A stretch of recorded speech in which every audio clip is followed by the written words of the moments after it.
आज से 200 साल पहले दिल्ली की सत्ता पर अंग्रेजों का परचम बुलंद हो चुका था। अंग्रेज विस्तारवादी नीति पर चलते हुए दिल्ली के आसपास के राज्यों को अंग्रेजी सत्ता के झंडे के नीचे लाने का भरपूर प्रयास कर रहे थे। इसी दरमियान रेवाड़ी, जो कि दिल्ली के नजदीक था और दिल्ली से गुजरात जाने वाले रास्ते के बीच में भी आता था, जिस पर अंग्रेजों की बुरी नजर थी।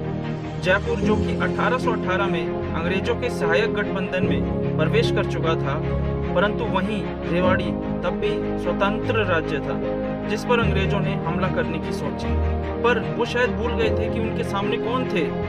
ये थे वीर शिरोमणि यदुवंशी राजा राव तुलाराम, जो कि रेवाड़ी रियासत के राजा थे। जय श्री कृष्ण दोस्तों, मेरा नाम मुकेश यादव। आप सभी का यादव सरकार चैनल पर मैं स्वागत करता हूं।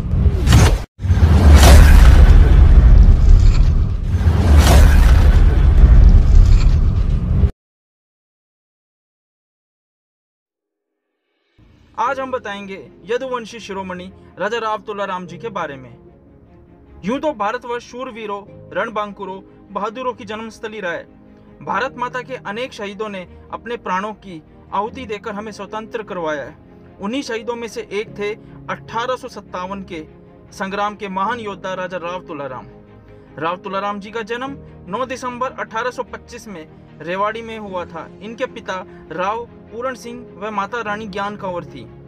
होनहार बिस्वान के होत चिकने पात वाली कहावत पूरी तरह बालक तुलाराम पर चरितार्थ होती है।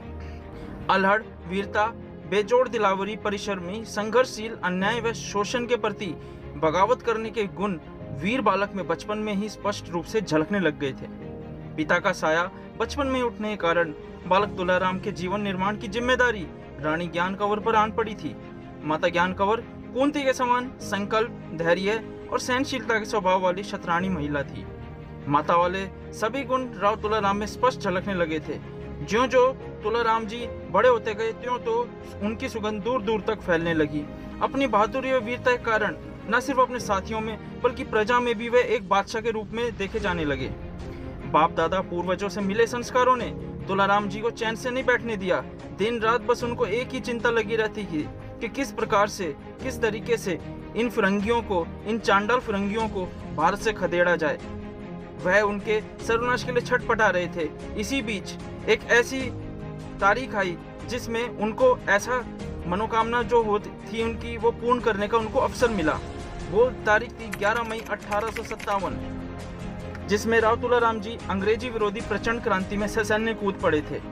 दिल्ली पर कब्जा कर लेने के बाद अंग्रेजों ने अपनी आंखों में खटकते हुए अमर सेनानी राव तुलाराम की रेवाड़ी रियासत पर जनरल शावर्स के नेतृत्व में धावा बोल दिया।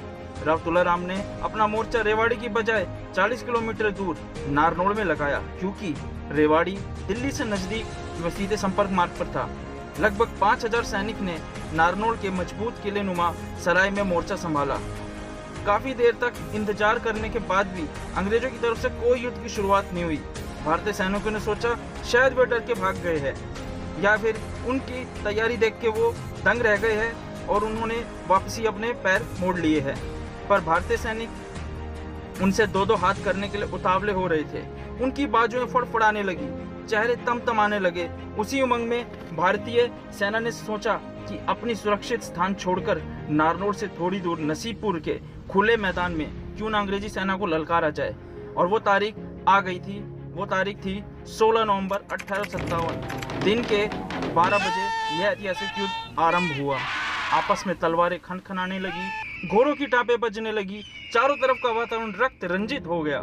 तोपों की दीवार मानो आकाश में आच्छादित हो गया। भारतीय सैनिक भूखे शेरों की तरह फिरंगियों के ऊपर टूट पड़े थे। यह युद्ध इतना भयंकर था कि अंग्रेजों को संभलने का और समझने का मौका ही नहीं मिला। खूनों की नदियां बहने लगी।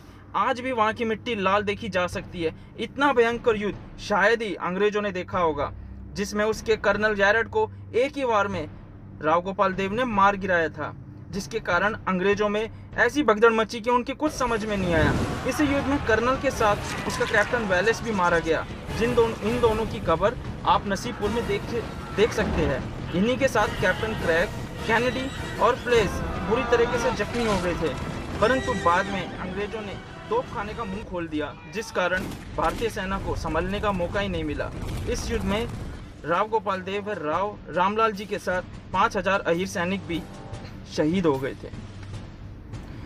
अंग्रेजों ने पूरी अहीर कौम को बागी करार देकर उनकी उन्नति के सारे रास्ते बंद कर दिए। किसी तरीके से कसर नहीं छोड़ी गई कि इनकी उन्नति को रोका जाए।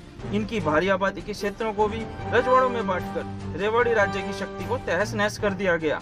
नसीबपुर के मैदान में इस लड़े गए 6 घंटे युद्ध को घमासान युद्ध, किसी भी हाल में हल्दी घाटी युद्ध से कम महत्व नहीं देते हैं। इस युद्ध के विषय में तत्कालीन अंग्रेज लेखक कैथ और मालसन लिखते, नारनौल का युद्ध एक ऐसा वीरतापूर्ण युद्ध था, शत्रु इतने साहस और वीरता के साथ कभी नहीं लड़े, ना वो कतराए ना ही डरे।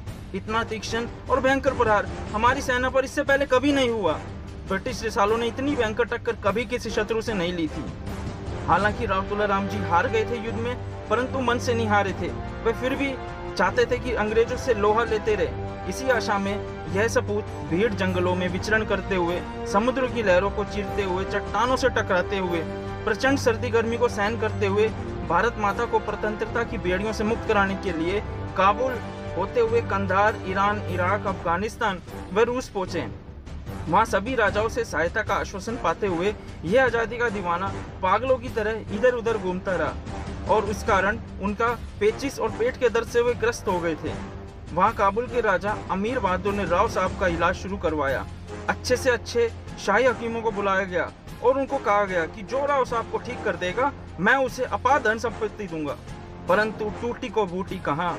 अंत में 23 सितंबर 1863 को सिर्फ 38 वर्ष की युवावस्था में ये सपूत भारत के 1857 के संग्राम के महान योद्धा हमसे सदा सदा के लिए अलविदा हो गए। यह दुखद समाचार काबुल के अमीर बहादुर को जब पहुंचा तो उन्होंने आदेश दिया कि राव साहब की अंत्येष्टि शाही सम्मान के साथ की जाएगी। 11 तोपे और 20 पलटनों को झुके हुए झंडे के साथ अंत्येष्टि की गई। पूरा अहीरवाल क्षेत्र अपने वीर नेता के आकस्मिक निधन पर शोक सागर में डूब गया। सभी ने उनकी भस्म को नमन किया। इसी के साथ वह भारत माता का सपूत सदा सदा के लिए हमसे जुदा हो गया। राजा राव तुलाराम वह क्रांति दूत थे, वह भारत सपूत थे, वह पत्थर था, वह पानी भी, वह परमवीर, पौरुष सुधीर, वह मानी था, बलिदानी था। राव तुलाराम के साथ उनके मामा राव हरसाय, राव कानीराम पालावास से और राव तारा सिंह गांव लिसाणा से उनके साथ काबुल, ईरान, इराक में गए थे। मरने के उपरांत उनकी भस्मी लेकर हिंदुस्तान वापस लौटे। रूस के सेंट पीटर्सबर्ग के अभिलेखकार में 5 दिसंबर 1860 को रूस के तत्कालीन शासक जार को लिखा पत्र प्रोफेसर एलेक्सी रायकोव ने रूस के अभिलेखगार में खोज निकाला। इन्होंने सोवियत इंडियन रिलेशंस के 26 जुलाई 1980 में अपनी टिप्पणी सहित छापा। इस पत्र ने सिद्ध कर दिया कि 1857 के प्रथम संग्राम योजना अनुसार ही हुआ था और इसके नायक और कोई नहीं, वीर शिरोमणि राव तुलाराम ही थे। अंत में बड़े दुख के साथ मुझे बोलना पड़ रहा है कि जिस अहीरवाल क्षेत्र का इतिहास इतना शौर्य, पराक्रम, बलिदान, शहादत गाथाओं से ओतप्रोत होने के बावजूद भी भारत माता उस इलाके के नाम से अहीरवाल या अहीर रेजिमेंट का गठन अब तक क्यों नहीं हुआ। ये हमारे लिए सोचने की बात है कि इतने वीर सपूत और वीर कौम होने के बावजूद भी हमारी कोई अहीर या अहीरवाल रेजिमेंट नहीं है। धन्यवाद। 1000 छोरे 1 घंटे की नोटिस पे पहुंच जाएंगे हमारे, और हमें कुछ भी नहीं चाहिए। हथियार दे दो, बाकी हम मारेंगे और मरेंगे। हमें तो सिर्फ असला चाहिए और देश के कंधे पे नाम चाहिए। और एक खेप नहीं, पीढ़ी दर पीढ़ी खेप देंगे फौज में, और कई रेजांगलर, कई डोकलाम हम बना देंगे। हमें और किसी की जरूरत भी नहीं है।